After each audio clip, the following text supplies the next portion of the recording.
नमस्ते सारस्वते देवे गौरवाणी प्रचारिणे निर्विशेष शून्यवादी पाश्चात्य देशतारिणे जय श्री कृष्णा चैतन्य प्रभो नित्यानंद श्री अद्वैत गदाधर श्रीवासादि गौरभक्तवृंद हरे कृष्णा कृष्ण कृष्ण हरे हरे हरे राम राम राम हरे हरे। श्री भगवानुवाच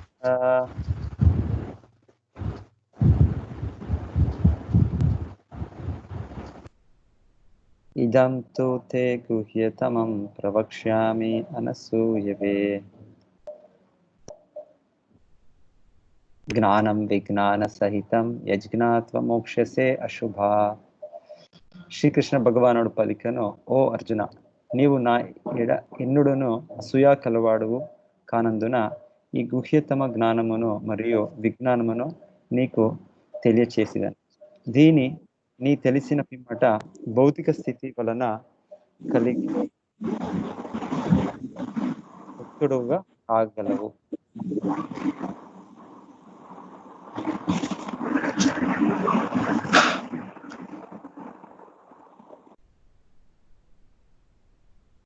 సో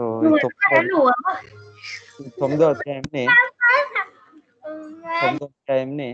రాజవిద్య రాజగుహ్య యోగా అని చెప్తున్నారు. రాజవిద్య ఎలా అంటే అన్ని విద్యాల్లో మేమేం చూస్తామో ఈ జగంలో అన్ని దానికిన్న ఇది ఉన్నతమైన జ్ఞానం. ఇది దానికి ఇది రాజవిద్య అని. ఎలా ఎలా రాజవిద్య అని భగవంతుడు చెప్తారంటే, మేము ఈ జగంలో ఎన్నో కష్టం మేము అనుభవిస్తున్నాం. ఎన్నో రీతిగా మేము జన్మము, మృత్యుము, జరా, వ్యాధి, ఒక పుట్టేది ఒక కష్టం. నిన్న చూసాము, మేము వీడియో చూసాము. 9 నెలలు తల్లి గర్భంలో ఏ రీతిగా పాప అంత కష్టం అనుభవించాలి. మేమంతా చేసి వచ్చాం. జన్మము, దాని తర్వాత మృత్యుము కూడా, మరణం అనేది ఒక పెద్ద క్లేశమే, కష్టమే. మళ్ళీ రోగం వస్తుంది. ఇప్పుడు కోవిడ్ రోగం ఉంది, అంతా ఎక్కువ అవుతా ఉంది.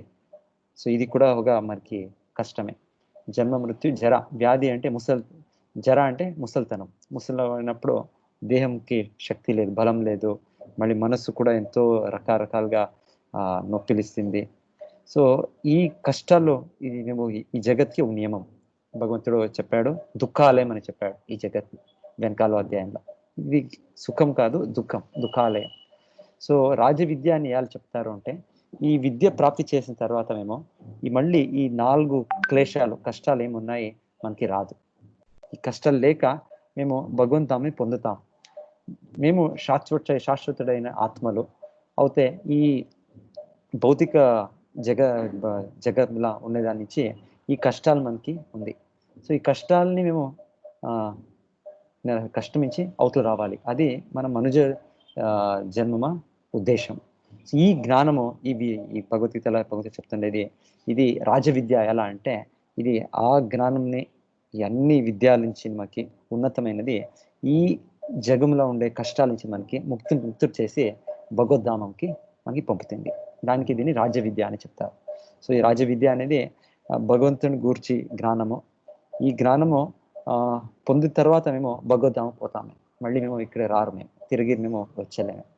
రాజవిద్య రాజగుహ్యం పవిత్రం ఇదం ఉత్తమం. గుహ్యం ఎలా అంటే ఇది గుహ్యమైనది అంటే సీక్రెట్. ఇది ఎన్ని మంది దీనిపై నమ్మకం ఉంది, ఆత్ముడు ఉన్నారు, నేను ఆత్ముడు, నేను ఈ దేహం కాదు అనేది ఎక్కువ మందికి, మనుషులకి తెలీదు ఈ జ్ఞానం. మళ్ళీ దాని తర్వాత ఆత్మజ్ఞానం తర్వాత పరమాత్మ జ్ఞానము, మళ్ళీ దేవదేవుడు జ్ఞానం, శ్రీకృష్ణ భగవాన్ జ్ఞానం. ఈ జ్ఞానాన్ని చాలా కొద్ది మంది దీన్ని అవగాహన చేశారు. దానికి చెప్తారు రాజవిద్య రాజగుహ్యం అని చెప్తారు. రాజవిద్య రాజగుహ్యం పవిత్రం. ఇది ఈ జ్ఞానము పవిత్రమైనది అంటే మేము పవిత్రలో ఆ జీవాత్ముడు అవుతే ఈ 3 గుణాల బంధనంలా ఈ జగంలా మేము అపవిత్రులు అయిపోయాం మేము. సో ఈ జ్ఞానము మేము తెలిసి మేము పవిత్రులయ్యి భగవంతుడ భక్తి ద్వారా మేము భగవద్ధామాన్ని పొందుతాం. రాజవిద్య రాజగుహ్యం పవిత్రం ఇదం ఉత్తమం అంటే భగవంతుడ ఇది ఉత్తమమైనది. ఈ భక్తి మార్గం కూడా ఉత్తమమైనది. తమ అంటే అజ్ఞానం, తమసోమ జ్యోతిర్గమ అని చెప్తాం. ఈ జగత్తు ఇది ఆర్టిఫిషియల్గా, ఇక్కడ ఆర్టిఫిషియల్ అంటే ఇది అంధకారమే. ఇది రాత్రి పొదలో మనకు తెలుసు, చూస్తాం, అంతా అంధకారమే. అయితే ప్రాతः సమయంగా ఆ సూర్యుడు వచ్చినప్పుడు ఒక వెలుగు కనిపిస్తుంది. సో లేక అదే మాదిరి ఈ భౌతిక జగత్తు అంధకారము, మన ఈ జీవనము అంధకారమే. ఈ భక్తి సూత్రాలు మేము స్వీకరించినప్పుడు మనకి నిజమైన వెలుగు దొరుకుతుంది మన జీవానికి. మాయా సూర్య సమ కృష్ణ హా అంధకార్, యహా కృష్ణ నాయి తార మాయార అధికార్ అని చెప్తారు. ఎక్కడ మేము భగవంతుడు ఆశ్రయం పొందుతామో అప్పుడు ఈ మాయా భ్రాంతి శక్తి మన పైన లేదు. సో ఈ భక్తి మార్గం అనేది అన్ని విద్యాల్లో రాజ్యమైనది, రాజవిద్య. ఇది గుహ్యమైనది, రాజగుహ్యం, పవిత్రమైనది, ఇది ఉత్తమమైనది. రాజవిద్య రాజగుహ్యం పవిత్రం ఇదముత్తమం ప్రత్యక్ష అవగమం ధర్మ్యం. ఇది భక్తి చేస్తా మనకి ప్రత్యక్షంగా ఇది తెలుస్తుంది. నేను ఈ దేహం కాదు, దేహంలో ఉండే నేను ఆత్ముడు అని ఆ అవగాహనము, ఆ ఆత్మానుభవము ప్రత్యక్షంగా అవుతుంది. ప్రత్యక్షం అవగమం ధర్మ్యం సుసుఖం కర్తం అవ్యయం. సుసుఖం కర్తం అవ్యయం అంటే భగవంతుడు చెప్తారు, ఇది చాలా సులభంగా, చాలా ఆనందంగా చేసే ఒక కార్యం. భక్తి కార్యంలో మేము భగవంతుడి నామం చెప్తాము, జపం చేసేది, కీర్తన చేసేది. కీర్తన చేసేటప్పుడు మన ఇస్కాన్ దేవాలయం చూస్తారు, అంత ఆనందంగా అందరూ పార్టిసిపేట్ చేస్తారు. ఇది సుసుఖమైన ప్రాసెస్. వేరే ప్రాసెస్ ధ్యాన చేసేది, జ్ఞానాలు వేదాధ్యాయనం చేసి తీవ్ర తపస్సు చేసేది, ఇవంతా చాలా కష్టకరమైన ప్రాసెస్. క్లేశో అధికారతరస్తేషాం అవ్యక్త ఆసక్త చేతసాం 12 అధ్యాయంలో భగవంతుడు చెప్తారు. ఈ వేరే ఈ బ్రహ్మ జ్ఞానం పొందే విధానాలు క్లేశ అంటే కష్టం అని చెప్తారు. అదే భక్తి అనేది సుసుఖం, సుఖం కాదు సుసుఖం, ఇది అంత ఆనందమైన ప్రాసెస్ ఇది. సో దీన్ని మేము చేయాలి. దీని గురించి భగవంతుడు ఈ అధ్యాయమే రాజవిద్య అని, భక్తిది రాజవిద్య అని భగవంతుడు చెప్తున్నారు. తర్వాత అశ్రద్ధ దాన పురుష ధర్మస్యాస్య పరంతప అప్రాప్య మాం నివర్తంతే మృత్యు సంసారవత్వని. అయితే ఎవరికి ఈ రాజవిద్య, ఈ భక్తి పైన నమ్మకం లేదో ఆ వ్యక్తిలో వాళ్ళు ఏం అవుతారు, వాళ్ళు నన్ను పొందలేవాళ్ళు. వాళ్ళు పొందక మళ్ళీ పునరపి జననం పునరపి మరణం, ఈ మృత్యు సంసారాలనే వాళ్ళు కంటిన్యూ అవుతారు భగవంతుడు చెప్తారు. మళ్ళీ భగవంతుడు అన్ని కూడా నాపైయే ఉంది, నాలోగానే ఉంది అని భగవంతుడు చెప్తున్నారు. సమస్త జగత్తు అవ్యక్త రూపమున నాచే ఆవరింపబడి ఉన్నది. జీవులన్నీ నాయందు ఉన్నవి, కానీ నేను వాని ఎందూ లేను. సో భగవంతుల్లోగా మేము అందరూ ఉన్నాం. భగవంతుడు మహావిష్ణు మేము చూసాము, మహావిష్ణువు ఇచ్చి ఎన్ని జగములు వస్తూ ఉన్నాయి, అనంత కోటి బ్రహ్మాండాలు వస్తూ ఉన్నాయి. మళ్ళీ ప్రతి ఒక్క బ్రహ్మాండంలోనూ ఆ మహావిష్ణు రెండో విష్ణు గర్భోదక విష్ణు అయి వచ్చారు. మళ్ళీ ఈ బ్రహ్మదేవుడు పుట్టి లోకాలను సృష్టి చేశారు. సో ఈ మహావిష్ణు శ్వాస నుంచి అన్న లోకాలు అవుతున్నాయి. సో ఈ రీతిగా మళ్ళీ భగవంతుడు విశ్వరూపంలో అన్ని లోకాల్ని, అన్ని జీవుల్ని, సమస్త జీవుల్ని వాడు పొందాడు. సో భగవంతుడు చెప్తున్నారు అంతా నాలోగానే ఉంది. మీరు తెలుసు, ఈ స్టోరీ మీకు తెలుసు. యశోద తల్లి యశోద ఒకరోజు కృష్ణుడిని నోట్లని చూస్తున్నారు. ఎలాంటే కృష్ణ ఒక మన్ను తిన్నారు అని అందరూ కంప్లైంట్ చేశారు. బలరాముడు చేరి వాళ్ళ ఫ్రెండ్స్ అంతా చెప్పారు కృష్ణ మన్ను తింటున్నాడు. సో తల్లి యశోద చూపి, నేను చూడాలి, నువ్వు మన్ను తిన్నావు. లేదు కృష్ణ, లేదు తినలేను, వీళ్ళు అంతా అసత్యం చెప్తున్నారు వీళ్ళు అని చెప్తే, అయింది, నువ్వు నోరు తెరి చూస్తాను అని. చూసినప్పుడు కృష్ణల నోరులా యశోదకి అన్ని బ్రహ్మాండాలు కనిపిస్తుంది. బ్రహ్మాండాలు ఉండే విష్ణు రూపాలు కనిపిస్తుంది. మళ్ళీ ఈ లోకాలు, గర్భోదక విష్ణు, క్షీరోదక విష్ణు, శివ, బ్రహ్మ, ఏం దేవతలు చెప్తామేమో, అన్ని కొండలు, అన్ని సముద్రాలు, అన్ని లోకాలు, భూలోక, భువర్లోక, స్వర్గులు అన్ని కూడా కనిపిస్తుంది. అంటే భగవంతుడిలోగానే అన్ని ఉంది. మళ్ళీ తర్వాత యశోదాను కూడా కృష్ణనే పాపని ఇచ్చేసేది కూడా కనిపిస్తుంది వాళ్ళకి. ఒక సమయంలో నేనేం చూస్తున్నాను అని ఒక ఇదైతుంది, ఒక భ్రాంతి ఇదంతరా అనిపిస్తుంది వాళ్ళకి. అప్పుడు వాళ్ళు భగవంతుడిని స్మరించే షురు చేస్తారు. మళ్ళీ భగవంతుడు వాళ్ళని మర్చిపోచేస్తారు. అంటే యశోదకి కృష్ణుడికి ఉండే సంబంధము ఒక తల్లి బిడ్డ సంబంధం. ఆ సంబంధము ఉండాలి అంటే కృష్ణుడు దేవుడు అని ఆ ఫీలింగ్ ఉండరాదు. దానికి భగవంతుడు యశోదమ్మకి మళ్ళీ వాళ్ళకి again brings her back to ఇది, లేదు నా కృష్ణుడు అంటే నా పుత్రుడు అని ఒక ఆత్మీయతని సృష్టి చేసి మళ్ళీ యశోద అయింది, స్టాప్ ఇట్, మీరు ఇది ఇంకా మళ్ళీ మన్ను తినొద్దు అని వాళ్ళని ఇచ్చేస్తారు అని చెప్తారు. సో కృష్ణుడు ఇట్లా చూపించింది అన్ని లోకాలు వాళ్ళలోగానే ఉన్నాయి. హరే కృష్ణ. ఏమైతుంది ప్రాబ్లం? హరే కృష్ణ. వినపడుతుంది కదా అందరికి? హరే కృష్ణ. సో కంటిన్యూ చేస్తా. సో మయా తతమిదం సర్వం జగద్ అవ్యక్తమూర్తిన మత్స్థాని సర్వభూతాన్ని నచాహం తేషు అవస్థిత. సో భగవంతుడు చెప్పేది అన్ని జగత్తులు ఏమేమి ఉన్నాయి అవంతా నాలోగానే ఉన్నాయి. సో కొన్నప్పుడు చెప్తారు, ఒక ఉదాహరణ ఇస్తారు కొన్ని స్పిరిచువలిస్ట్. వాళ్ళు చెప్పేది భగవంతుడు ఒక పేపర్ ఉన్న రీతి. పేపర్ని మీరు చిన్నగా చేసేస్తే మళ్ళీ ఒరిజినల్ పేపర్ లేదు. ఒరిజినల్ పేపర్ అది చిన్న అయిపోయి మా ఒరిజినల్ పేపర్ ఎక్కడుంది. సో భగవంతుడు ఈ రీతిగా కాదు. ఈ ఎగ్జాంపుల్ ఉదాహరణ సరి కాదు. ఎలా అంటే భగవంతుడు పేపర్ కాదు. సో వాళ్ళ ఉద్దేశం ఏమంటే ఇట్లా ఎలాగా ఒక పేపర్, పెద్ద పేపర్ చిన్న అయినాక పెద్ద పేపర్ లేదు, అట్లే వాళ్ళు చెప్పేది భగవంతుడు మూలంగా భగవంతుడు ఉన్నారు. అయితే ఈరోజు వాడు చిన్న ఇదైపోయి వాడు లేదు, వాడు భగవంతుడై లేదు. అవంతా అంశాలు మేము కూడా భగవంతుడే అని వాళ్ళు చెప్తారు. లేదు, ఇది రాంగ్ అండర్స్టాండింగ్. ఇది భగవంతుడు పేపర్ కాదు. మళ్ళీ భగవంతుడి నుంచి ఎన్ని చిన్న వస్తువులు వస్తేనో వాడు సంపూర్ణంగానే ఉంటాడు. ఓం పూర్ణమద పూర్ణమిదం పూర్ణాహ పూర్ణాత్ పూర్ణముదచ్యతే పూర్ణస్య పూర్ణం ఆదాయ పూర్ణం ఏవ అవశిష్యతే అని మీరు వినింటారు. భగవంతుడు ఎంత పరిపూర్ణుడు అంటే కృష్ణ భగవాను నుంచి ఎన్నో అవతారాలు వస్తారు. శ్రీరామ, వరాహ, బలరామ, అన్ని విష్ణువులు అన్ని వస్తేనో వాళ్ళు దేవోత్తమ పురుషుడై భగవంతుడు ఉన్నారు. ఎన్ని విష్ణు రూపాలు కాదు, ఎన్ని మేము విభిన్న అంశాలైన ఆత్మలు కూడా వస్తున్నాము. అవుతే భగవంతుడు పూర్ణంగా ఉన్నాడు.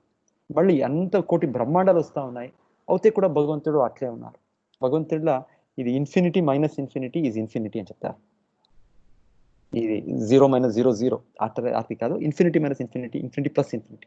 ఆ రీతిగా భగవంతుడు అన్లిమిటెడ్.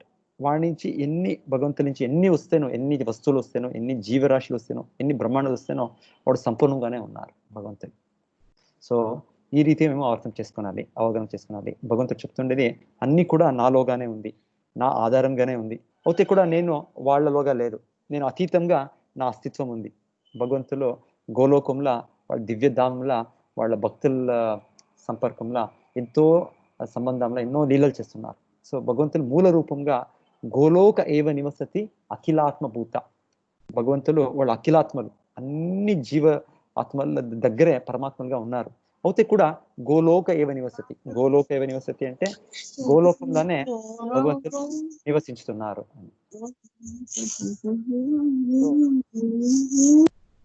సో భగవంతులు పరమ పురుష శ్రీకృష్ణ దివ్య స్థానంని మేము అవగమనం చేసుకోవాలి.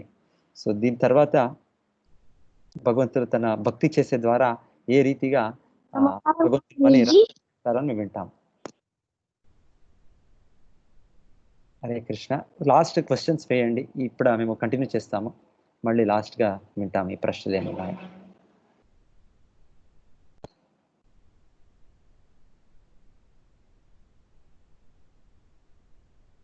ఓకే, అందరికీ వింటా ఉంది, that's no problem. Okay,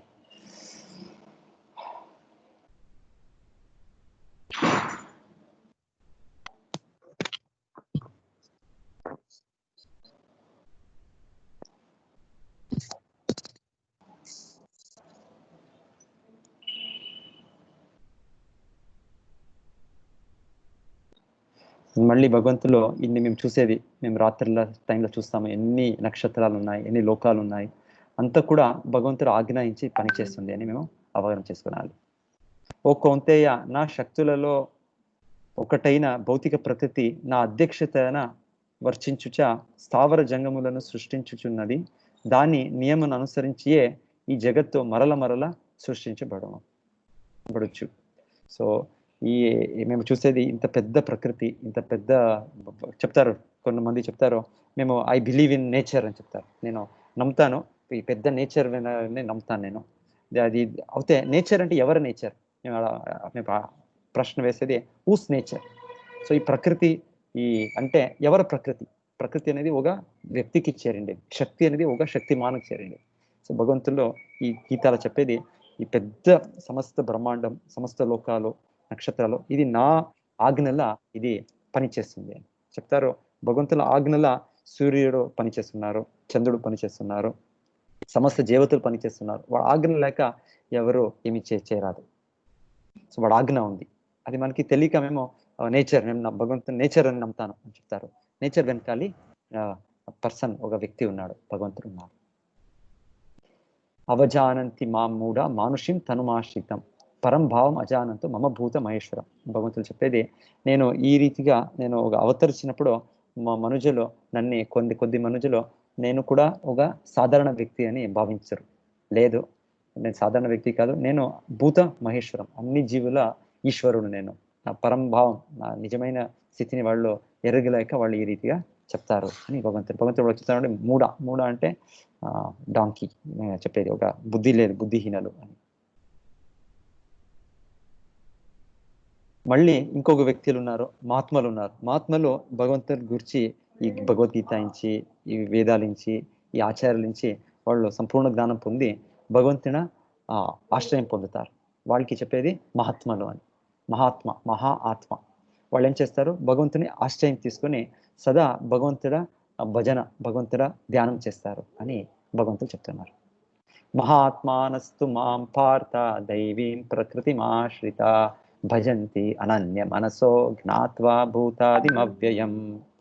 so మహాత్ములు, మేము ఆ జీవనం లక్ష్యం ఏమంటే మేము ప్రతి ఒక్కరు మేము మహాత్ములు కావాలి. ఈ రోజు మేమందరూ భగవంతుని మర్చిపోయి మేము యాక్చువల్లీ దురాత్మలు మేము. సో మేము దురాత్మల నుంచి మహాత్ములు అవ్వేది మన జీవనం లక్షణం.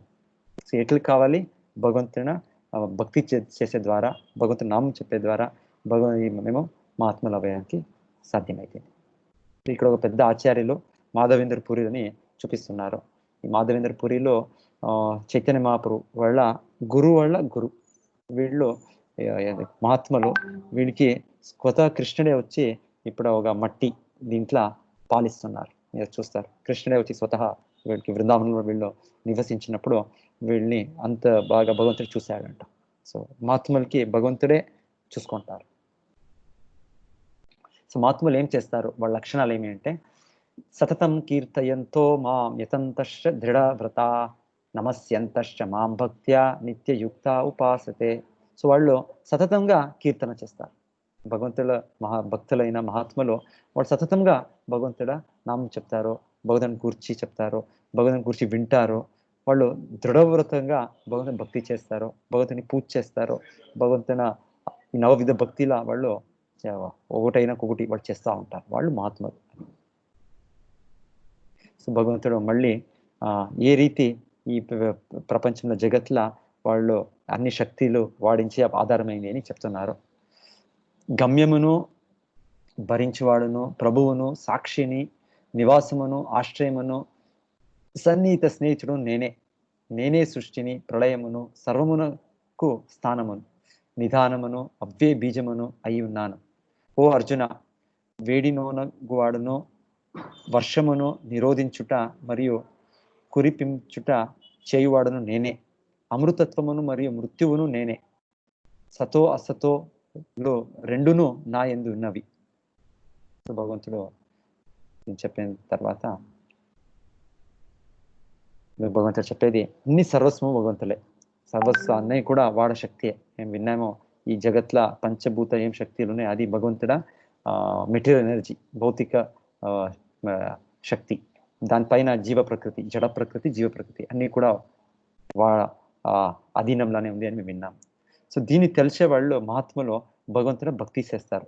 భక్తి చేసే ద్వారా భగవంతుని అనుగ్రహం పొందుతారు. సో భగవంతుడు ఇక్కడ చెప్తారు 22వ శ్లోకంలో, వాళ్ళు ఏం చేస్తారు అంటే అనన్యా చింతయంతో మాం ఏ జన పరిపాసతే తేషాం నిత్యాభియుక్తానం యోగక్షేమం వహామ్యహం.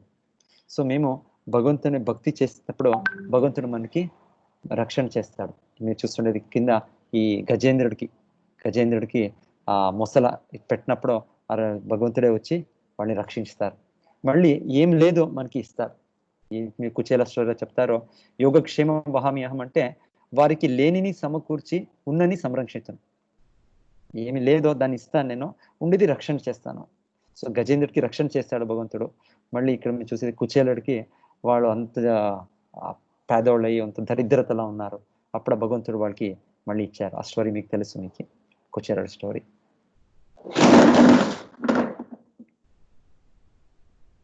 ఏపి అన్య దేవత భక్త. దీని ముందు ఇంకొకటి ముఖ్యమైనది పాయింట్ ఏమంటే, ఇంకొక స్టోరీ చెప్తారు ఇక్కడ. ఈ భగవంతుడు ఇక్కడ చెప్తున్నారు, ఏ ఇంకొక విచారం లేక, అన్య విషయం లేక ఎవరు నా భక్తిలా ఉంటారో వాళ్ళని నేనే వాళ్ళ యోగక్షేమంని నేను చేస్తానని చెప్తారు. సో ఇది భగవంతుడు చెప్తున్నారు, వహామి అహం యోగక్షేమం వహామి అహం అంటే నేనే చేస్తాను అని, నేనే స్వయం చేస్తాను అని. సో ఒక ఆచార్యులు యామునాచార్య అని పెద్ద ఆచార్యులు, వాళ్ళు రామానుజాచార్యుల గురువులు. వాళ్ళు ఒక సమయంలో భగవద్గీత గురించి వాళ్ళు ఒక భాష్యం రాస్తా ఉన్నారంట. వాళ్ళు రాసేటప్పుడు వాళ్ళు ఈ శ్లోకం చూశారు. ఈ శ్లోకం చూసినప్పుడు వాళ్ళు అనుకోంది, భగవంతుడు చెప్తున్నారు నా భక్తులకి వాళ్ళ రక్షణ సంరక్షణ మళ్ళీ వాళ్ళకి ఏం కావాలి అది నేను ఇస్తాను అని భగవంతుడు చెప్తున్నారు. సో భగవంతుడి అలా శ్రీకృష్ణుడు స్వయంగా రావాలి. శ్రీకృష్ణుల ఎన్నో భక్తులు ఉన్నారు. శ్రీకృష్ణుల ఎవరు దేవతలు ఉన్నారు. సో దేవతలు ఉండే వాళ్ళ ద్వారా కృష్ణుడు మనకి రక్షణ ఇస్తాడు.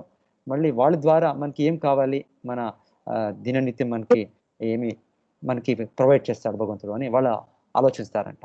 ఆలోచన చేసి వాళ్ళు వహామి అహం అనే 2 పదాలు ఏముంది దాన్ని వాళ్ళు స్ట్రైక్ చేశారంటే ఇది నేరుగా భగవంతులు చేసేలే. వాళ్ళ కార్యనిర్వహణ దేవతలు ఉన్నారు. వాళ్ళ ఆదేశంగా సంపూర్ణ ప్రకృతి పనిచేస్తుంది. వాళ్ళ ద్వారా మనకి ఏం కావాలో, మనకి ధాన్యాలు కావాలి, మనకి ఇంకొక దిననిత్యంకి కావాలి, ఒక నీళ్లు గాలి అంతా ఇస్తున్నారు. దీనికి మళ్ళీ మనకి ఎన్నో కావాలి, మనకి వి నీడ్ డైలీ నీడ్స్, ఇదంతా దేవత ద్వారా ఇస్తారు అని వాళ్ళు ఆలోచిస్తారంట. సో వాళ్ళు ఆ భాష్యం రాస్తా ఈ శ్లోకం వచ్చినప్పుడు దాన్ని అట్లే పెట్టేసి వాళ్ళు నదికి స్నానం చేసేదానికి ఏమో పోతారంట. వాళ్ళు స్నానం పోయినప్పుడు చెప్తారు, మళ్ళీ వాళ్ళు పోయే సమయం తర్వాత వాళ్ళ ఇంటికి ఇద్దరు కుమారులు, ఇద్దరు అబ్బాయిలు వస్తారంట. వాళ్ళిద్దరు వచ్చి వాళ్ళ ఈ ఆచార్యుల పత్ని, ఆచార్యుల భార్య ఉంటారు వీళ్ళ ఇంట్లో. వాళ్ళకి ఎన్నో ధాన్యాలు, ఎన్నో పండ్లు, ఏమేమి కావాలి మనకి, వెజిటేబుల్స్, ప్రావిజన్స్ ఇంటికి తెచ్చి పెట్టుకోవడానికి కావాలి మనకి తినేదానికి, ఇవన్నీ అగత్యాలు చేస్తారంట. అంతా చాలా లోడ్ తెస్తారంట. వాళ్ళు తెచ్చినాక వాళ్ళ భార్య అంటే వీళ్ళ యమునాచార్య భార్యలో అంత తీసుకొని, మీరు పంపించారు, మీరు ఇంత బాగున్నారు, మీరు అంత సుందరంగా ఉన్నారు, మీరు కుమారులు అబ్బాయిలు ఎవరు, మీరు ఎక్కడి నుంచి వచ్చారు, ఎవరు మీకు ఇంత మోసుకొని ఇంత వెయిట్ ని భారం తీసుకొని వచ్చి పంపించారు అని చెప్తే, లేదు మేము తీసుకోనికి మేము నిరాకరించాము. అయితే మీ భర్తుడు ఆ యమునాచార్యులు మనకి ఫోర్స్ చేసి చూడండి, మనకి వెనకాలి బ్యాక్ ని చూపిస్తా మనకి ఒక బర్రె ఇచ్చారు. బై విప్ స్టిక్ లో మాకి ఒక గాయం చేశారు చూడండి, మీ వీళ్ళు మాకి ఫోర్స్ చేశారు ఇవంతా తీసుకొని మోసుకొని వచ్చేదానికి భారంని అని వాళ్ళు ఇచ్చిపోతారంట. దీని తర్వాత ఆ భార్య వాళ్ళు అమరాచార్యుల పత్ని ఎవరున్నారో వాళ్ళు మీరు ఉండండి నేను మీకు కొంచెం ప్రసాదము ఇస్తాను, మీరు తినుకొని పోండి. లేదు మేము తినేకి ఒక సెకండ్ కూడా మీకు ఉండలేమేమో, మీ భర్తడు తిరగా వస్తే మళ్ళీ తిరగా మనకి ఈ విల్ హిటర్స్ ఈ విల్ విప్పర్స్ అని చెప్పి వాళ్ళు పోయిస్తారంట ఇద్దరు బిడ్లు. దాని తర్వాత యమునాచార్యులు వచ్చి చూస్తారు, ఇక్కడ వాళ్ళ పత్ని ఒక కోపంగా ఉన్నారు. ఇట్లా ఏమి విషయం అంటే, ఇట్లా ఇద్దరు అబ్బాయిలు ఇద్దరు వచ్చారు, కుమారులు. వాళ్ళు వచ్చి అంతా మనకి మీకు ఏం కావాలి అవంతా ఇచ్చారు. గురూజీ స్లైడ్స్ ఏం కనబడట్లేదు గురూజీ. పెడతాను, స్లైడ్స్ పెడతాను. అంటే ఎవరో అన్మ్యూట్ చేస్తున్నారు కదా, దానికి నేను అది పెడతాను. సో ఇది ఈ యమునాచార్యులకి చూశారు వాళ్ళ భార్య యమునాచార్యుల భార్యలో వాళ్ళు కోపంగా ఉండే చూసి యమునాచార్యులు అడిగినప్పుడు తెలుస్తుంది, ఇట్లా ఇద్దరు బిడ్డలు వచ్చి మనకి ఇంటికి ఏం కావాలి, అన్ని ధాన్యాలు, అన్ని ఫలాలు, ఇవన్నీ ఇచ్చిపోయారు అని. మళ్ళీ వాళ్ళు ఆలోచించేస్తారు, ఎవరు ఉండొచ్చు ఈ ఇద్దరు బిడ్డలు, వీళ్ళు కుమారులు ఇంత సుందరంగా ఉన్నారు, ఇంత అందంగా ఉన్నారు, ఎవరు వీళ్ళు అని ఆలోచిస్తే వాళ్ళకి తెలిసిందంట, వాళ్ళ భార్య వాళ్ళు డిస్క్రిప్షన్ ఇస్తారు. ఇట్లా ఒకరు కొంచెం మేఘ కలర్ ఉన్నారు, ఇంకొకరు వైట్ కలర్ ఉన్నారు. ఈ డిస్క్రిప్షన్ భగవంతుని చెప్పినప్పుడు ఎవరు కాదు, సాక్షాత్ కృష్ణ బలరాములే వచ్చారు అని వాళ్ళకి అవగాహన అవుతుందంట. సో కృష్ణ బలరాములే ఈ యమునాచార్యుల ఇంటికి వచ్చి వాళ్ళకి ఏం అగత్యాలు కావాలి, వాళ్ళకి ఒక పొలం కావాలి, వాళ్ళకి ఒక వెజిటేబుల్స్ కావాలి, ప్రొవిజన్స్ కావాలి, ధాన్యం అన్ని కూడా వాళ్ళే ఇచ్చిపోయారంట. మళ్ళీ తర్వాత వాళ్ళు వింటారంట, యాలా వాళ్ళు చెప్పారు నా వెనకాలి వాళ్ళకి నేను గాయం చేశాను అని, ఇది బర్ర ఇచ్చాను అని వాళ్ళు ఆలోచించినప్పుడు వాళ్ళకి తెలిసిందంట, ఈ గీతాల భగవంతుడు ఈ శ్లోకంలో చెప్పాడు. ఏం చెప్పాడు? అనన్యశ్చింతయంతో మాం ఏ జన పరిపాసతే. ఎవరు నన్ను చింతిస్తారో నేను యోగక్షేమం వహామ్యహం. నేను స్వయంగా వచ్చి వాళ్ళని పోషించుతానని చెప్పారు. అయితే యమునాచార్యులు దాని భాష్య రాసేటప్పుడు వాళ్ళు కృష్ణుడు స్వతహా రారు, వాళ్ళు వాళ్ళ భక్తులు, వాళ్ళ దేవతల ద్వారా వాళ్ళు మనకన్నీ ఏం కావాలో ఇస్తారు అని చెప్పారు అని వీళ్ళు ఆ రీతిగా వీళ్ళు ఇంటర్ప్రిట్ చేశారు. ఆ ఇంటర్ప్రిట్ చేసింది భగవంతుడు ఒక బర్ర ఇచ్చినట్ల, వెనకాలి ఏమో గాయం చేసినట్ల. భగవంతుడు చెప్తారు, భగవంతుడి మాటలు నేరుగా భగవంతుడు చెప్తున్నారు, నా భక్తులకి నేను స్వయంగా నేనే వాళ్ళకి ఏం కావాలో అని ఇస్తాను, నేను యోగక్షేమం వహామ్యహం, నేనే చూసుకుంటాను. సో మేము భగవంతుడు ఈ వాక్యంని అవగమనం చేసుకున్నాలి. భగవంతుడికి వాళ్ళ భక్తులపై నుండే అపార అనుగ్రహం, కరుణ, మళ్ళీ ప్రేమం, ప్రీతి భగవంతునికి. సో భగవంతుడు నేరుగా మనకి అన్ని కూడా వాడు సర్వశక్తుడు, ఏం కావాలి చేయవచ్చు వాడు. వెనక కూడా మేము చూసింది మా మాధవేంద్రపురి వాళ్ళ స్టోరీలను భగవంతుడు స్వయంగా వచ్చి వాళ్ళకి ఏం కావాలో ఇస్తున్నారు చెప్తారు. మాధవేంద్రపురి భక్తులు, అంత గొప్ప భక్తులు. హరే కృష్ణ. చెప్పండి. స్లైడ్ కనుపుతా ఉంది కదా మీకు, ఏం ప్రాబ్లము? హరే కృష్ణ. చెప్పండి. కొండల గుండెమోని చెప్పండి, ఏమి మీది ప్రాబ్లం ఏమి? హరే కృష్ణ. సో ఈ అధ్యాయంలో భగవంతుడు చెప్పేది, మేము భక్తి చేసే ద్వారా భగవంతుడు మనకి అంత ఈ జీవితంలో మేము చూస్తున్నాం. యమునాచార్యులకి భగవంతుడు ఏం కావాలి, ఏం అగత్యాలు ఉన్నాయి, హౌస్ హోల్డ్ నీడ్స్ ఉంది, అంతా ఇచ్చారు వాళ్ళు. మళ్ళీ మనకి భగవద్ధామాకి తీసుకొని పోతారు. ఇది రాజవిద్య అనేది. రాజవిద్య అంటే మేము అన్ని విద్యాల్లో రాజమైనది ఈ జ్ఞానము. భగవంతుల భక్తి ద్వారా భగవంతుడి జ్ఞానం మేము పొంది, భగవంతుల మన సంబంధాన్ని మేము పెరిగించి మేము భగవద్ధామకి పోవాలి. సో ఇది రాజవిద్య, ఇది రాజగుహ్యం, ఇది పవిత్రమైనది, ఇది ఉత్తమమైనది. రాజవిద్య రాజగుహ్యం పవిత్రం ఇదముత్తమం ప్రత్యక్షం అవగమం ధర్మ్యం సుసుఖం కర్తం అవ్యయం. సో ఈ అధ్యాయంలో భగవంతుడు ఈ భక్తిని చెప్తుండేది, ఇది రాజవిద్య, ఇది రాజగుహ్యమైనది, ఇది ప్రతి ఒక్కరు మేము చేయాలి అని. ఈ 18 అధ్యాయాల్లో ఈ అధ్యాయాన్ని ఒక ముఖ్యమైన అధ్యాయం అని చెప్తారు. రాజవిద్య యోగ, రాజగుహ్య యోగ దీన్ని చెప్తారు. అంటే భగవంతుడు నేరుగా ప్రతి ఒక్క వ్యక్తికి మనకి మీరు భక్తి చేయండి, భక్తి చేసే ద్వారా గురూజీ స్లైడ్ కనబడట్లా చెప్తున్నారు భగవంతులు. సో దీని తర్వాత భగవంతులు మనకి ఈ దేవతా పూజ గురించి చెప్తారు. దేవత మేము పూజ చేసినప్పుడు మనకి ఈ రీతిగా మన శ్రేష్టమైన ఫలం మనకి దొరకదు. మనకి అల్ప సాధ్యమవుతుంది. అంటే అల్ప ఇది సాధ్యమవుతుంది అంటే భగవంతుడు చెప్పేది, దేవతా లోకంలో ఉండే వ్యక్తులు కూడా. హరే కృష్ణ మాతాజీ. చెప్పండి మాతాజీ. గురూజీ అది స్లైడ్స్ కనబట్లా. కాదు నేను పెట్టలే మాతాజీ స్లైడ్. అంటే మధ్యలో ఎవరో డిస్టర్బెన్స్ ఉండే దానికి నేను మళ్ళీ వాపస్ వస్తా ఉన్నా. నేను సైట్ పెట్టలేదు, పెడతాను.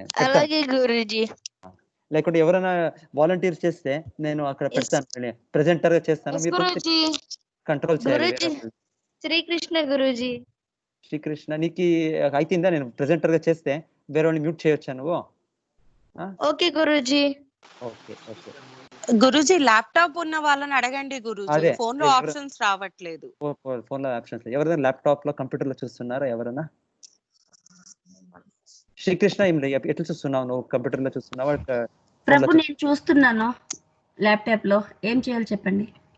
ఎవరు మాతాజీ? కృష్ణ వాసుదేవ్ గారా? కృష్ణ వాసుదేవ్ మా అబ్బాయిది, అది నేను చూస్తున్నాను.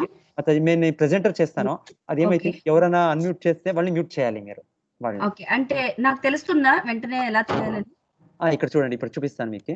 ఇక్కడ పైన మీరు పైన చూడండి, మీరు ప్రెజెంటర్ కి వచ్చారు. ఇప్పుడు మీరు మ్యూట్ ఆల్ చేయొద్దండి. మ్యూట్ ఆల్ చేస్తే నేను కూడా మ్యూట్ అయిపోతాను. నేను మీరేం చేయాలంటే ఈ పైన కింద చూడాలి, ఎవరైనా మన ఉన్నారు, మన బెడ్లు ఉన్నారు, వాళ్ళు అన్మ్యూట్ చేసి కొంచెం సౌండ్ అయినప్పుడు మీరు పోయి వాళ్ళది మ్యూట్ చేయాలి. ఇది చూడండి, కూడా సపోజ్ మాతాజీ ఎవరు ఉన్నారు ఇక్కడ, బందర్ మాతాజీ ఉన్నారు. వాళ్ళు అన్మ్యూట్ చేస్తుంటే ఇక్కడ మ్యూట్ ఉంటుంది, మీరు మ్యూట్ అని ప్రెస్ చేయాలి అంతే. ఓకే ప్రభు, చేస్తాను. పైన కింద చూడండి, అది వాళ్ళు అన్మ్యూట్ చేసిన వాళ్ళు మీకు కనపడుతుంది. మీకు చూపిస్తాను, ఎవరైనా అన్మ్యూట్ చేస్తూ మీకు ఆ గీత పోతుంది చూడండి, ఆ వాయిస్ సింబల్ దగ్గర గీత పోతుంది. అప్పుడు మీరు దాన్ని మ్యూట్ చేస్తే మళ్ళీ గీత వచ్చేస్తుందండి. హరే కృష్ణ ప్రభు.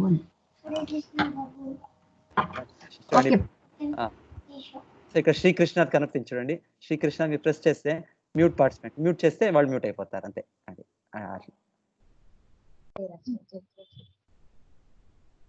లేకుంటే మీరు చాలా వాళ్ళు మళ్ళీ వాళ్ళు ఏమైనా అన్మ్యూట్ చేస్తుంటే మీరు చెప్పండి, మీరు వాళ్ళ పేరు పిలిచి చెప్పండి, మీరు దయచేసి మ్యూట్ గా ఉండండి అని మీరు చెప్పండి మాతాజీ.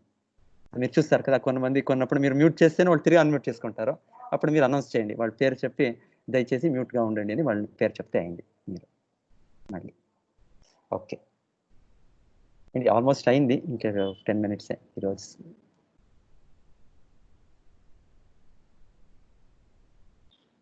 సో భగవంతుడు ఈ అధ్యాయం చెప్తారు, ఇది చాలా ఇంపార్టెంట్ శ్లోకం భగవద్గీతలో. ఈ అనన్య చింతనతోమ ఈ శ్లోకము భగవంతుడు ఒక ప్రతి జీవిపై నుండే ప్రీతిని చూపిస్తాను. నేనే స్వయంగా చూసుకుంటాను, నా భక్తి చేయండి, నేనే సంపూర్ణ రక్షణ చేస్తానని భగవంతుడు చెప్పేది 23వ శ్లోకం. మళ్ళీ భగవంతుడు తిరిగా మనకి అగైన్ కమింగ్ బ్యాక్ టు దేవతా వర్షిప్. దేవతల్ని పూజ చేసినప్పుడు వాళ్ళు కూడా భగవంతుడు విభిన్న అంశాలే, వాళ్ళు కూడా మన రీతి ఒక జీవాత్మలే. సో వాళ్ళకి ఈ శక్తి లేదు. దానికించి మేము వాళ్ళు ఏమి సమయం మేము చేస్తామో, ఎంత మేము ఎనర్జీ శక్తి చేస్తామో, సో మనకి దొరికే ఒక ఏమి కోరికలో అది అల్పంగా ఉంటుంది అని భగవంతుడు చెప్తారన్నారు. భగవంతుడు చెప్పేది దానికే మీరు పూజ చేస్తా, నా భక్తి చేస్తా, నా ధామాన్ని పొందండి అని భగవంతుడు చెప్పేది. లేకుంటే ఈ దేవతా లోకం మేము పొందితేనో అది తాత్కాలికమైన ప్రదేశాలు, అది శాశ్వతమైన ప్రదేశాలు కాదు. ఎలాంటే వాళ్ళు కూడా మన రీతినే వాళ్ళకి కూడా ఒక సమయం అనేది ఉంది, వాళ్ళకి మనకించే పెద్ద ఉంది జీవాయుతం అవుతే కూడా వాళ్ళు కూడా ఒక రోజు వాళ్ళు మరణం పొందుతారు. భగవంతుడు చెప్పేది నన్ను ఎవరు పూజించుతారో వాళ్ళు నా ధామానికి వస్తారు, దేవతలు పూజించే వాళ్ళు దేవతా లోకం పోతారు, బ్రహ్మలోక, చంద్రలోక, సూర్యలోక, ఇంద్రలోక, కైలాసం, ఈ దేవత లోకానికి పోతారు. పితృల్ని పూజించే వాళ్ళు పితృలోకానికి పోతారు, ఈ శ్రాద్ధ కార్యక్రమం చేసేవాళ్ళు. భూతాల్ని పూజించే వాళ్ళు వాళ్ళ ఒక అస్తిత్వం కూడా ఉంది, భూతాలు అవుతారు వాళ్ళు. మళ్ళీ నన్ను ఎవరు పూజించారో నా ధామానికి వస్తారు అని భగవంతుడు చెప్తారు. మళ్ళీ భగవంతు ధామానికి పోయేదానికి మేము భక్తి చేసేదానికి ముఖ్యమైన ఒక ఇది అంటే భగవంతునికి మేము తినే ఆహారంని అర్పించేసేది. సో ఇది అర్పించేది భగవంతుడు చెప్తారు, ప్రతి ఒక్కరు ఇది చేయండి అని 3 సార్లు చెప్తారు. పత్రం పుష్పం ఫలం తోయం యోమే భక్త్యా ప్రయచ్చతి. ఎవరు ఒక భక్తించి నాకు అర్పించుతారో తదహం భక్తి ఉపహృతం. భక్తించి చేసినప్పుడు మళ్ళీ భక్తి పదము. అశ్నామి ప్రయతాత్మన అంటే వాళ్ళు నాకు శరణాగతి పొంది వాళ్ళు నాకు నా ఆశ్రయంలో వాళ్ళు నాకు అర్పణ చేస్తారు, నేను స్వీకరిస్తాను. సో ముఖ్యమైనది మేము భక్తి అనేది. భగవంతునికి మేము ఒక చాలా మంచి ఆహారం మేము తయారు చేసి భగవంతునికి నైవేద్యం అర్పించాలని కాదు. ముఖ్యమైన విషయం ఏమంటే మన భక్తి ఇచ్చి, భగవంతుడా నువ్వే ఈ సమస్త సృష్టి చేసావు, సమస్త బ్రహ్మాండద పరిపాలన చేస్తున్నావు, నాకి కూడా నువ్వే ఆధారుడు. సో నేను నీ విభిన్న అంశాలు నేను మర్చిపోయాను, ఎన్నో జన్మం నుంచి నేను మర్చిపోయాను. ఈ రోజు నాకు మళ్ళీ అవగాహన అవుతుంది, నేను నిత్య సేవకుడు నీది అని. సో మళ్ళీ నీ సేవలా నాకు స్వీకరించప్ప అని మేము భగవంతుని ప్రార్థన చేస్తా భగవంతునికి నైవేద్యం అర్పించాలి. నేను ఏమో చేశాను, ఏమో ఒక భక్తి లేక ఇంకొక లేక చేశాను నేను, అయితే నువ్వు దివ్యమైన పురుషుడు, నువ్వు నేను స్వీకరించు అని మేము ఒక ఆ ప్రార్థన, ఆ భక్తి భావంని భగవంతుడు భావగ్రాహి జనార్దన చెప్తారు. భగవంతుడికి భావం ముఖ్యమైనది అని చెప్తారు. ఆ భావం ఇచ్చి మేము భగవంతునికి అర్పించినప్పుడు వాడు ఖండితంగా వాడు స్వీకరిస్తారు. ముఖ్యమైనది భావం, ఆ భక్తి భావము ముఖ్యమైనది. సో భగవంతునికి మేము అర్పించేది సాత్విక ఆహారం అర్పించాలి. మేము భగవంతునికి తామసిక రాజసిక పదార్థాలని అర్పించకూడదు. సో దానికి అర్పించేటప్పుడు మేము ఈ ధాన్యాలు, పాలు, పండ్లు ఈ రీతిగా దీన్ని అర్పించుతాం. మేము ఈ మాంస అది తామసిక పదార్థాలు దాన్ని అర్పించలేము. సాత్విక ఆహారాన్ని భగవంతునికి అర్పించి తర్వాత మేము దాన్నే స్వీకరించాలి. ఇది ఒక భక్తిలో మేము ముందు పోయేదానికి చాలా మనకి పవర్ఫుల్ మెథడ్. ఇది భగవంతుడికి అర్పించే నైవేద్యము దాన్నే స్వీకరించాలి మేము. ఇది మన నాలుక నిగ్రహం వస్తుంది. మన జిహ్వ అనేది చాలా ఇది మనకి మాట వినలేదు. ఇది వాచో వేగం, మనస్స వేగం, క్రోధ వేగం, జిహ్వా వేగం, ఉదరోపస్థ వేగం. ఇది వేగం అంటే మనకి పుష్ చేస్తుంది ఇది ఈ ఇంద్రియాలు. అయితే మనకి భగవంతునికి అర్పించి దాన్ని నైవేద్యం స్వీకరిస్తా మన ఇంద్రియాలు మేము జయించవచ్చు మేము. సో భగవంతుడు చెప్పేది, ఓ కౌంతేయ, నీవు ఏది వనరించిననో, ఏది భుజించిననో, ఏది ఏది హోమము చేసిననో, ఏది ధనము ఒసగిననో, ఏ తపస్సును ఆచరించిననో వాటినంటిని నాకు అర్పణముగా వనరించుకు. మళ్ళీ భగవంతులో చెప్తున్నారో, ఎవరికి కూడా భగవంతుడు పక్షపాతి కాదు. భగవంతులు అందరికీ ఈక్వల్, సమూహం. అవుతే కూడా మేము చూసేది భక్తులకి భగవంతుడు ఒక ఎక్స్ట్రా కేర్ చేస్తారు. ఏ భజంతి తుమాం భక్త్యా మయితే తేషు చాప్యహం. భగవంతుడు చెప్పేది, నేను అందరికీ ఒకటే, పరమాత్మ స్వరూపంగా ప్రతి ఒక్క జీవికిను భగవంతుడు అంశమే. భగవంతుడు వాళ్ళ కర్మఫలాన్ని ఇస్తున్నారు అంతే. అయితే ఎవరు భక్తి చేస్తారో భగవంతులు ఆ కర్మ ఫలాన్ని కూడా తీసేస్తారు. మన పాప కార్యాలు ఎంత మనకి ఉంది, దాని నుంచి మేము సఫర్ చేస్తున్నాం. భగవంతుడు చెప్తారు, నేను అది కూడా తీసేస్తాను. భగవంతుడు భక్తుల పైన ఒక స్పెషల్ కేర్. లేకుంటే అందరూ కూడా వాళ్ళ అంశమే, అందరూ కూడా భగవంతుల బిడ్లే. భగవంతునికి ప్రీతి అనేది ఉంది.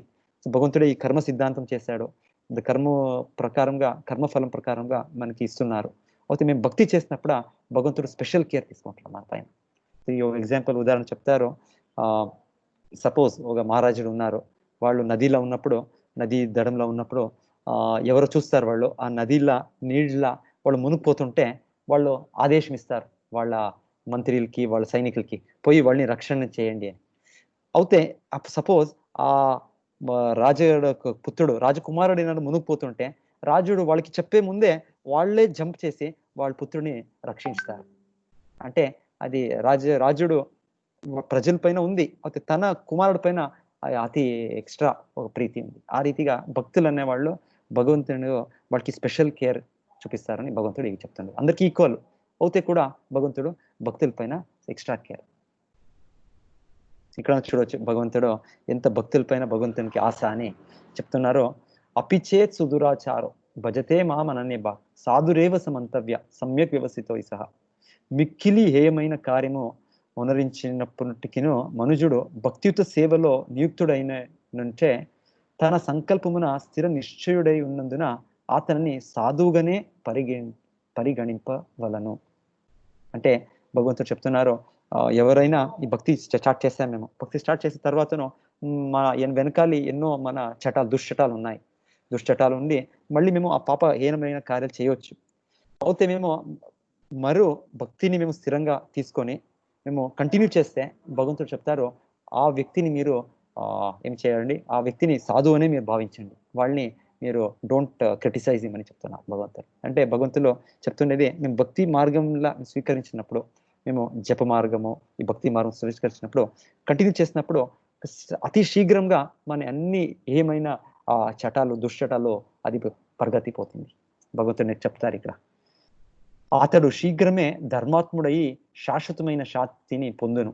ఓ కౌంతేయ, నా భక్తుడైనడును నశింపబడిని ధైర్యముగా ప్రకంటిపుము అని భగవంతుడు చెప్తారు.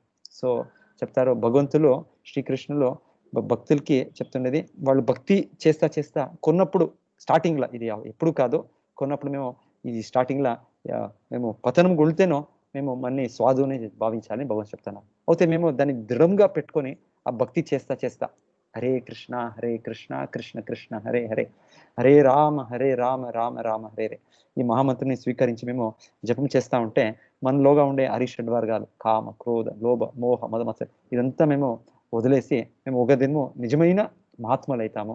సో మన సాధువునే మీరు స్వీకరించాలని భగవంతుడు చెప్తున్నారు. సో భక్తి పథంలో భగవంతుడు భక్తుల పైన ఉండే ఒక ప్రీతిని మేము చూడవచ్చు. ఇక్కడ సుదురాచార ఒక ఏమైనా కార్యం చేస్తేనో వాళ్ళని సాధువు అని భావించు అని భగవంతుడు చెప్తారు. అంటే కండిషన్ ఏమంటే వాళ్ళు భక్తి చేసేది వదిలేయరాదు. భక్తి జపం చేసేది వదిలేయరాదు, ఇంకొకటి భక్తి కార్యాలు వదిలేసి వాళ్ళు కంటిన్యూ చేస్తే భగవంతుడు చెప్తారు వాళ్ళు సాధువులే, వాళ్ళు పరమ గతిని పొందుతారు, శీఘ్రంగా పొందుతారు అని భగవంతుడు చెప్పారు. మళ్ళీ ఇంకొకటి విషయం అంటే ఇక్కడ కౌంతేయ ప్రతిజాని నమే భక్త ప్రణశ్యతి. కృష్ణ చెప్పేది కౌంతేయ, అర్జునుడు నువ్వు ఘోషణ చేయి, నువ్వు ఈ మాటని చెప్పు, ప్రకటించు, నా భక్తులు ఎప్పుడు కూడా నాశనం అయ్యలే. కృష్ణుడే చెప్తున్నారు. అయితే ఎలా పర్టికులర్గా అర్జునుడు చెప్తారు అంటే చెప్తారో మీరు ఈ ఈ ఈ యొక్క దృశ్యంలో చూస్తున్నారు, కృష్ణ ఆ యుద్ధ భూమిలో మహాభారత యుద్ధలో భీష్మ పితామహల్ని హత్య చేసేకి ఒక వీల్ని తీసుకొని చేతిలో పోతున్నారు. మళ్ళీ అర్జునులు వాళ్ళకి నిలుస్తున్నారు, మీరు చేయొద్దండి, మీరు అశస్త్రము నిర్గాశస్త్రము అని మీరు ఒక ప్రతిజ్ఞ చేశారు, మీరు ఈరోజు నా రక్షణకి మీరు ఆయుధం తీశారు, ఇది తప్పు, ఇది చేయొద్దండి మీరు అని అర్జునుడు కృష్ణ చేతులు కాళ్ళు పెట్టుకున్నారు. ఈ స్టోరీ మీరు వినింటారు. ఇదేమైతుంది అంటే మహాభారత యుద్ధంలో ఒకరోజు భీష్మ పితామహల్ని ఉద్దేశించితే దుర్యోధనుడు చెప్తారు, మీరు సంపూర్ణ మీ బలమించి యుద్ధం చేస్తాలే, మీ సంపూర్ణ బలమించి యుద్ధం చేస్తే వీళ్ళు పాండవులు ఒక హాఫ్ అన్ అవర్ 1 hour వీళ్ళు మరణం పొందుతారు, మీరు సంపూర్ణ బలంలో చేస్తా లేదని చెప్పినప్పుడు భీష్మ పితామహ చెప్తారు, లేదు నేను రేపు నేను యుద్ధం చేస్తానంటే ఎంత పరాక్రమంగా ఈ 5 బాణాలు పెట్టాను, ఈ 5 బాణాల నుంచి 5 పాండవుల్ని నేను హత్య చేస్తాను అని చెప్తారు. అయితే దుర్యోధనుడికి నమ్మకం లేదు, ఈ బాణాల్లో ఏమైపోతుందో రేపు యుద్ధ భూమిగా ముందు ఏమైనా అది అదృశ్యమైపోతుందో అని ఆ 5 బాణాలని తీసుకొని పోయి వాళ్ళు పెట్టుకుంటారంట, వాళ్ళ సంరక్షణలో పెట్టుకుంటారు. ఇది కృష్ణ భగవాన్కి అన్ని తెలుసు, పరమాత్మలు. సో వాళ్ళు అర్జునుడికి చెప్తారు, చూడండి రేపు మీరు 5 బాణాలు పెట్టారు మన భీష్మ పితామహలు, ఈ 5 బాణాల నుంచి మీరందరూ కూడా హత్య అవుతారు. సో ఏదైనా రీతిగా ఈ 5 బాణాలని తేవాలి. ఏ రీతికి తేవాలి అంటే కృష్ణ చెప్తారు, వెనకాలి ఈ భీష్మ ఈ దుర్యోధనుడు మీకు ఒక వరం ఇచ్చాడు అర్జునుడికి. ఒక గంధర్వుల పైన వాళ్ళు యుద్ధం చేసినప్పుడు గంధర్వులు దుర్యోధనుని హత్య చేసేకపోయింటారు. అప్పుడు దుర్యోధన ప్రాణంని అర్జునుడు రక్షించింటారు. అప్పుడు దుర్యోధనుడు వరం ఇచ్చింటారు, నీకు వరం ఇస్తున్నానని చెప్పినప్పుడు అర్జునుడు చెప్పింటారు, ముందు నాకు ఫ్యూచర్లో అది యూజ్ అయితే నేను అడుగుతానని చెప్పింటారు. సో కృష్ణుడు ఈ రోజు దాన్ని జ్ఞాపకం చేస్తాడు అర్జునుడికి ఇప్పుడు కోరు, నువ్వు ఆ 5 బాణాలని తీసుకొని రా అని చెప్తారు. ఇప్పుడు అర్జునుడు దుర్యోధను దగ్గర వెళ్ళి దుర్యోధను చెప్తారు, వెనకాలి నీకు జ్ఞాపకం ఉందా, నేను ఒకసారి నీకు గంధర్వుల విరుద్ధంగా యుద్ధం చేసినప్పుడు నీకు రక్షణ చేసింటి, నువ్వు ఒక వరం ఇచ్చావు నాకు ఎప్పుడా, నాకు ఈ రోజు జ్ఞాపకం ఉంది. సో నీకేం కావాలి, ఈ రాజ్యం కావాలా, ఈ మహాభారత యుద్ధం నేను నిలిపేస్తామా అని చెప్తారంట. అర్జునుడు చెప్తారు, నాకు యుద్ధం నిలిపేసేదొద్దు, మేము యుద్ధం చేస్తాము, నీకు 5 బాణాలు ఇచ్చారు కదా భీష్మ పితామహలు, ఆ బాణాలు నాకు అని ఆరోస్ని తీసుకొని వస్తారంట. ఆ బో కాదు ఆరోస్. సో ఆ బాణం తీసుకొని వస్తారు. మళ్ళీ ఇప్పుడు భీష్మ పితామహలు అడుగుతారు దుర్యోధనుడికి, నా బాణాలు ఇవ్వవా, నేను ఈరోజు అంత పాండవాల్ని హత్య చేస్తాను. సో మళ్ళీ తెలుస్తుంది ఇదంతా కృష్ణ లీల అని తెలిసి చెప్తారంట, ఈరోజు నేను ఏ రీతిగా పరాక్రమంగా యుద్ధం చేస్తాము అంటే అర్జునుడిని నేను హత్య చేస్తాను, లేకుంటే కృష్ణుడు ప్రతిజ్ఞ చేశారు కదా యుద్ధం చేసేయాలని, దాన్ని నేను వాళ్ళు ప్రతిజ్ఞని వాళ్ళు వదిలేయాలి, చేస్తామని చెప్తారంట. అలాంటే వాళ్ళకి తెలుసు కృష్ణుడు అర్జునుడికి హత్య అవ్వడానికి వాళ్ళు ఉడ్చలే అని. సో దానికే ఈ భీష్మ పితామహలు ఆ ప్రతిజ్ఞ చేస్తారంట. సో ఈ నెక్స్ట్ డే ఆ యుద్ధం జరిగినప్పుడు ఎంత పరాక్రమంగా భీష్మ పితామహలు యుద్ధం చేస్తారు అంటే అర్జునుడు రథము అది పడిపోతుంది. మళ్ళీ అర్జునుడు నెలంలో ఉన్నాడు. ఇంకేమి అర్జునుడిని హత్య చేయాలి భీష్మ పితామహలు. సో కృష్ణ ఉడుస్తారా అర్జునుడు హత్య అయ్యేదానికి, వాళ్ళ రక్షణకి పార్థసారథిగా ఉన్నారు. వాళ్ళు మీరు చూస్తున్నది ఒక వీల్ని తీసుకొని ఆ చక్రం ఇచ్చి భీష్మ పితామహల్ని హత్య చేశారు. యాక్చువల్లీ చెప్తున్నారు ఈ సిచ్యువేషన్లో అర్జునుడిని రక్షణ చేశాడు కృష్ణుడు. మళ్ళీ ఈ భీష్మ పితామహల మాటని he kept up the word. ఎలాంటే భీష్మ పితామహలు కూడా భక్తులే, వాళ్ళు చెప్పారు నేను ఇట్లా కృష్ణుని ప్రతిజ్ఞని నేను ఇచ్చేస్తాను అని, లేకుంటే అర్జునుడిని నేను హత్య చేస్తాను అని. సో ఈ భీష్మ పితామహల మాటల్ని సత్యంగా భగవంతుడు పెట్టారు, తన మాటని భగవంతుడు వదిలేశారు. సో చెప్తారు భగవంతుడికి ఉన్నప్పుడు తన మాటల్ని వదిలేయచ్చు, అయితే భక్తులు చెప్తే ఆ మాటల్ని వాళ్ళు కీప్స్ ఇట్టం. సో భగవంతుడికి భక్తుల పైన ఉండే ఈ కరుణ. భగవంతుడు చెప్తారు is better known as a bhakta vatsala than as a moralist. సత్యవంతుడు, భగవంతుడు ఇక్కడ సత్యవంతుడు కాక మాకు అనిపిస్తుంది, వాడు మాట ఇచ్చాడు యుద్ధం చేసేలేను, ఆయుధం నేను తీసేలేని. పోతే ఇక్కడ ఆయుధం తీస్తున్నారు అంటే భగవంతుడు కొన్నప్పుడు తన మాటని వదిలేస్తారు. ఎవరి కోసమో? భక్త రక్షణ కోసం. ఇక్కడ అర్జునుడు వాడు భక్తుడు, దాని రక్షణ కోసము. మళ్ళీ భీష్మ పితామహులు కూడా భక్తులే. వీళ్ళపైన ఉండే వాత్సల్యం ఇచ్చి భగవంతుడు తన మాటనే వదిలేశాడు. సో దానికి భగవంతుడు Krishna likes to be known as bhakta vatsala than as a moralist in this world అని చెప్తారు భగవంతుడు. సో మళ్ళీ భగవంతుడు చెప్పేది, ఎవరైనా కావచ్చు నా ఆశ్రయం పొందితే వాళ్ళు పరాగతిని పొందుతారు అని చెప్తున్నారు. మామీ పార్థ వ్యపాశ్రిత్య ఏపీ స్యు పాపయోనయ స్త్రియా వైశ్య తథా శూద్ర తేపి యాంతి పరాం గతిం. సో ఎవరైనా కావచ్చు, భగవంతుడు చెప్తారు, నా ఆశ్రయం పొందితే వాళ్ళు పరమగతిని పొందుతారు, నా దివ్యధాముని పొందుతారు.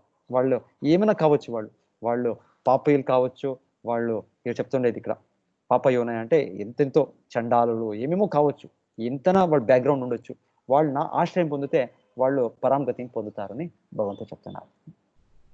అంటే భక్తియ శక్తి అది. భక్తి ఎంత పెద్దది అంటే అది భగవంతుడ ఒక ఇదే శక్తి.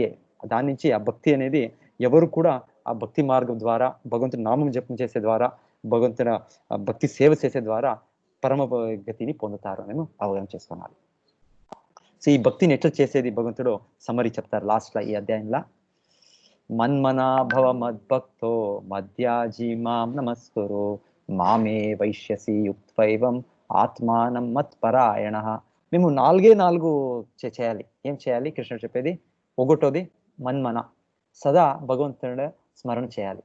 సో భగవంతుడి స్మరణ చేసేది చాలా కష్టము ఈ కలియుగాల. ఈ స్మరణ చేసేదానికి భగవంతుడు ఈ మహామంత్రం ఇచ్చాడు. వాడు శ్రీకృష్ణ చైతన్య మహాప్రభుగా అవతరించి వచ్చి ఈ మహామంత్రాన్ని హరే కృష్ణ కృష్ణ కృష్ణ హరే హరే హరే రామ రామ రామ హరే హరే ఈ మంత్రం ఇచ్చారు. ఇది జపం చేస్తా మనస్సు మనకి భగవంతుడిలో లగ్నమైంది. ఇది మన్మన. మళ్ళీ బహుమత్ భక్తో మేము కృష్ణ భక్తులు కావాలి. ఈ రోజు మేము ఎన్నో భక్తులు అయినా, మేము మన దేశభక్తులు అయినాము, మన రాజ్య భక్తులు అయినాము, ఈ పార్టీ భక్తులు ఆ పార్టీ ఎవరెవరో భక్తులు చేస్తున్నాము. ఇవంతా వదిలేసి మేము కృష్ణ భక్తులు కావాలి. మన్మన బహుమత్ భక్తో మధ్యాజీ, కృష్ణుని మేము పూజించాలి. మధ్యాజీ మాం నమస్కురు, కృష్ణుడికి మేము ఈ భక్తి చేసే దీంట్లో వాళ్ళ దేవాలయంలోనో లేకపోతే మన ఒక దేవి ఇంట్లోనో మేము భగవంతునికి సాష్టాంగ ప్రణామం అర్పించాలి. ఇది ఎవరు కూడా చేయొచ్చు, ఒక బిడ్డ కూడా ఒక పాప కూడా చేయొచ్చు. ఇది చేసే ద్వారా భగవంతుడు చెప్తారు, మామేవ ఐష్యసి, ఖండితంగా నాకు చేరతారు. యుక్త్వైవ ఆత్మానం మత్పరాయణ. సో జీవన పరిపూర్ణత ఈ భక్తి ద్వారా మేము పొందొచ్చు అని భగవంతుడు చెప్తున్నారు. దేవాది దేవుడైన శ్రీకృష్ణ భగవాన్కి శరణు వచ్చి ఆయన పట్ల ప్రీతిపూర్వకమైన భక్తియుక్త సేవలు చేయుట ద్వారా అత్యుత్తమమైన గోలోక బృందావన ధామును మనము పొందగలుగుదము. సో అయింది ఈ రోజున అధ్యాయము. అన్ని భక్తులకి ధన్యవాదం. హరే కృష్ణ గురూజీ. హరే కృష్ణ. నా పేరు విష్ణు గురూజీ. నాకు ఒక డౌట్ ఉంది. రాసలీల అంటే ఏంటి గురించి? రాసలీల అనేది భగవంతుడు ఒక ప్రేమ ఇది లీల. అది ఈ అవగాహన చేసుకునేది అంటే నృత్యం. భగవంతుడు తన శ్రేష్టమైన భక్తులైన గోపికల దగ్గర చేసే ఒక నృత్యం. సో ఈ రోజు మేము చూస్తాం ఈ ప్రపంచంలో ఎన్నో ball dance, girls boys dance అని. ఇది ఆ రీతి డాన్స్ కాదు. ఇది భగవంతుడు చేసే ఒక దివ్యమైన లీల. ఇది ఎవరు అంత భగవంతున సమీపంగా ఉన్నారో ఆ భక్తులు, శ్రేష్ఠ భక్తులు, వాళ్ళకి ఇది ఇన్ఫాక్ట్ ఈ కుర్చీ మేము ఈ ఉండే సిచ్యువేషన్ లా మేము దాన్ని అవగాహన చేసుకునే కాదు. మనకి ఈ రాసలీల కావచ్చు లేకుంటే ఈ గోపిక సంబంధాలు కృష్ణలో ఉండేది మనకి అవగాహన కాదు. చెప్తారు ఇది సరి అయిన మాధ్యమం నుంచి మేము వింటే మనకి ఈ భవరోగం ఏముంది, భవరోగంలో ఉండే కామం అనేది ఒక రోగం ఉంది మనకి. హృద్రోగ కామ అపహినోతి అని చెప్తారు. మన హృదయంలో ప్రతి ఒక్కరికి ఈ ఒక కామం అనే ఒక రోగం ఉంది. అయితే ఈ శుద్ధమైన భగవంతుడ వింటే అది మనకి మన దేహం నుంచి ఇది మన హృదయం నుంచి పోతుంది అని చెప్తారు. సో ఎనీవే ఇప్పుడు మేము మనకి అండర్స్టాండ్ చేసుకోవాలి, ఇది ఒక స్పిరిచువల్ భగవంతుడ సంబంధం వాళ్ళ దివ్య భక్తుల జట్ల, శ్రేష్టమైన భక్తుల జట్ల. సో ఈ రోజు మేము భక్తి చేయాలి, ఈ రోజు మేము హరే కృష్ణ మొత్తం చెప్పించాలి, భగవంతుడ ఈ భగవద్గీత వినాలి. ఈ లీలల్లో మేము more we should be interested. భగవంతుడ కృష్ణ అర్జున లీలలు ఉన్నాయి, దీంట్లో మేము విష్ణు మోర్ ఇంట్రెస్టెడ్. అది అడ్వాన్స్ స్టేజ్ లా. ఇప్పుడు మేము దాన్ని కూడా చూస్తే ఓ ఆర్డినరీ బాయ్ గర్ల్ ఈ ప్రపంచంలో జగత్లో చేసేది మనకి వి మిస్అండర్స్టాండ్. సో దానికి ఆచార్యులు చెప్తారు, దే డోంట్ డిస్కస్ పబ్లిక్ కార్యాలు.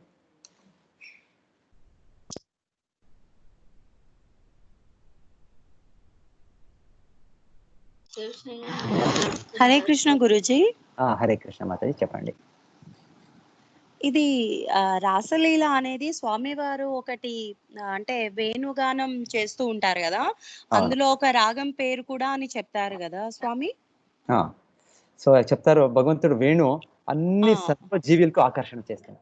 సర్వజీవులు అంటే అన్ని, ఈవెన్ ప్లాంట్స్, ఈవెన్ ఇన్సెక్ట్స్, ఎన్ని జగంలో ఏమేమి ఎవరు ఉన్నారో అందరూ కూడా అట్రాక్ట్ అవుతారు. భగవంతుడు అదొక విశేషత ఆ వేణంలో. మళ్ళీ మేము వినేది రాసలీల చేసేటప్పుడు వీళ్ళు అంత గోపీలు వీళ్ళందరూ కూడా వాళ్ళంతా వీళ్ళంతా వదిలేసి వాళ్ళు భగవంతుడు సమీపంగా వస్తారు, వచ్చి ఒక భగవంతుడు రాస నృత్యం చేస్తారు. ముగ్ధులై కూర్చుంటారు, అది వింటూ ఉంటారు స్వామివి అని చెప్తారు. సో అది లీలా ఉంది అది. అయితే మేము ఈ రీతిగా చేయరాదు. ఈ రోజు మేము వాళ్ళు అంత శ్రేష్టమైన భక్తులు, వాళ్ళు అంతా వదిలేసి వాళ్ళు వచ్చారు భగవంతుడి దగ్గర. మనకి అడ్వైజ్ లేదు, మేము వాళ్ళ ఆదేశాన్ని పాలించాలి. మేము ఎక్కడ ఉంటేనో మన ధర్మ కార్యాలను చేయాలి. మేము గోపికేలో అంతా వదిలేశారు, వాళ్ళ పాపలను వదిలేశారు, వాళ్ళ భర్తలను వదిలేశారు, వాళ్ళు వచ్చి భగవంతుడ వేణు విని వచ్చారు. అది ఒక ఆధ్యాత్మిక ఇది, అది క్రియాలు, అది ధన్యవాదాలు. మేము స్టేజ్ లో లేదు, మేము ఇప్పుడు సాధన భక్తి రెగ్యులేటెడ్ గా మేము చేయాలి.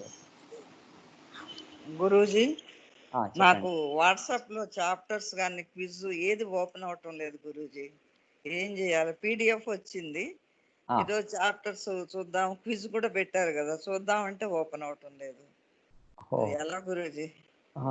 నాకే అంత తెలీదు, ఎవరు తెలుసు దీని గురించి? మీరు వాట్సాప్ లో ఆ పీడిఎఫ్ చెప్తున్నారు కదా? అవునండి, అవును. లేకుంటే ఇక్కడ చూడండి, నేను చూపిస్తాను మీకు, మా వెబ్సైట్ చూడండి. ఎక్కడ స్వామి, ఎక్కడండి? ఇక్కడ iskonmangaluru.com పోతాం చూడండి. iskonmangaluru.com, iskonmangaluru.com, Shri Radha Govinda Mandir. దీనిలోగా Gita in 18 days, July 22 to August 28. ఇక్కడ కింద రండి, ఇక్కడ ఇలా ఇంతవరకు వచ్చిందండి నాకు. నోట్స్ ఫర్ భగవద్గీత ఇంగ్లీష్ లో ఉంది, తమిళ్, తెలుగులో ఉంది. ప్రతి ఒక్క అధ్యాయం ఇక్కడ నుంచి మీరు డౌన్లోడ్ చేసుకోవచ్చు. అది డౌన్లోడ్ అని వచ్చింది కానీ డౌన్లోడ్ కావడం లేదు నాకు. అవునా?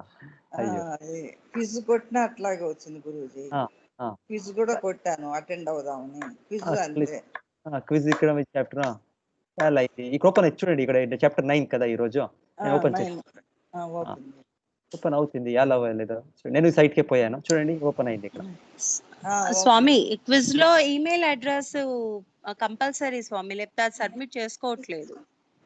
కరెక్ట్, ఇక్కడ అది పెట్టారు, అట్లా పెట్టారు. కరెక్ట్, మన phone number, name, email address వేస్తేనే అది సబ్మిట్ అవుతుంది. సో అమ్మా, మీరెవరో మీ ఈమెయిల్ అడ్రస్ ఒకసారి టైప్ చేయండి, చేస్తే మీది వస్తుంది. ఓపెన్ అవుతుందా? ఓపెన్ అవుతుంది. మీరు డైరెక్ట్ లింక్ లో నుంచి కూడా డైరెక్ట్ ఓపెన్ చేసుకోవచ్చు. అది కాకపోతే ఏంటంటే మీ నేమ్, ఈమెయిల్ అడ్రస్, మీ ఫోన్ నంబర్, ఆ 3 పెట్టి కింద క్వశ్చన్స్ ఉన్నాయి, దాన్ని చేసి సబ్మిట్ చేస్తే అవుతుంది మీకు. ఒకసారి అలా ట్రై చేసి చూడండి. సరేనండి, ఓకే, థాంక్స్. ఓకే అమ్మ, వెల్కమ్. థాంక్స్ మాతాజీ.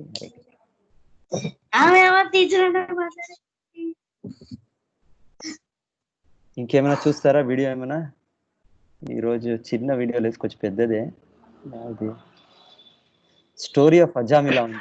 గురుజీ, నిన్న మీరు పంపించిన గోలోక చార్ట్ అది క్లారిటీ అంతగా లేదు, మళ్ళీ పంపించగలరా? Okay, Goloka chart. ఓకే, నేను పెడతాను. ఇక్కడ ఒక అజామిలో స్టోరీ ఉంది, చూస్తారా? Puppet show.